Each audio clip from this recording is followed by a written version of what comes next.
Hamas নেতা ইসমাইল হানিয়ার মৃত্যুর পর প্রতিশোধের নেশায় উন্মত্ত ইরান। আয়াতুল্লাহ খামেনি নিচ্ছেন প্রতিশোধের প্রস্তুতি। আজ এই মুহূর্তে ইসরায়েল অভিমুখে শুরু হয়ে যেতে পারে ধ্বংসলীলা। ছুটতে শুরু করবে শত শত শক্তিশালী ড্রোন ক্ষেপণাস্ত্র। আর এই সময়ে সবচেয়ে ভয়ে যুক্তরাষ্ট্র। মধ্যপ্রাচ্যের এই আগুনের ফুলকি লেগেছে তাদের গায়েও। সেই আগুনের আঁচ কমাতে এরই মধ্যে ভয়ানক দৌড়ঝাঁপ শুরু করেছে বাইডেন প্রশাসন।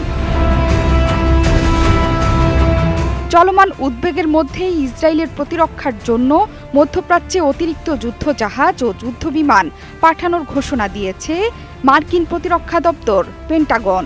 বিবৃতিতে পেন্টাগনের deputy press secretary Sabrina Singh জানিয়েছেন তারা ঠিক কী ধরনের যুদ্ধাস্ত্র পাঠাচ্ছে ইসরায়েলে।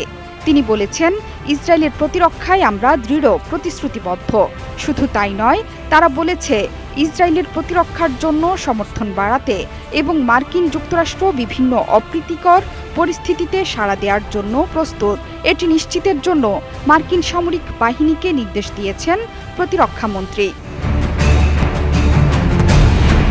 পেন্টাগন বলেছে, মধ্যপ্রাচ্যে রণতরী ইউএসএস থিওডোর রুজভেল্টের পরিবর্তে ইউএসএস আব্রাহাম লিঙ্কন পাঠানো হয়েছে।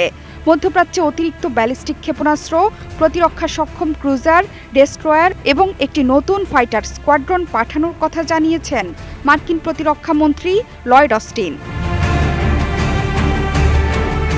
গোলান মালভূমিতে হামলায় হতাহতের ঘটনায় প্রতিশোধ নিতে মঙ্গলবার বৈরুতে হামলা চালিয়েছিল ইসরায়েল। হামলায় নিহত হয়েছিলেন হিজবুল্লাহ কমান্ডার ফুয়াদ শকর। এর কয়েক ঘণ্টা পরই ইরানের রাজধানী তেহরানে হত্যা করা হয় হামাসের শীর্ষ নেতা ইসমাইল হানিয়াকে। তবে এই হত্যাকাণ্ডের দায় এখনও স্বীকার করেনি ইসরায়েল। জোহরা চৌধুরী সেতু, ৭১।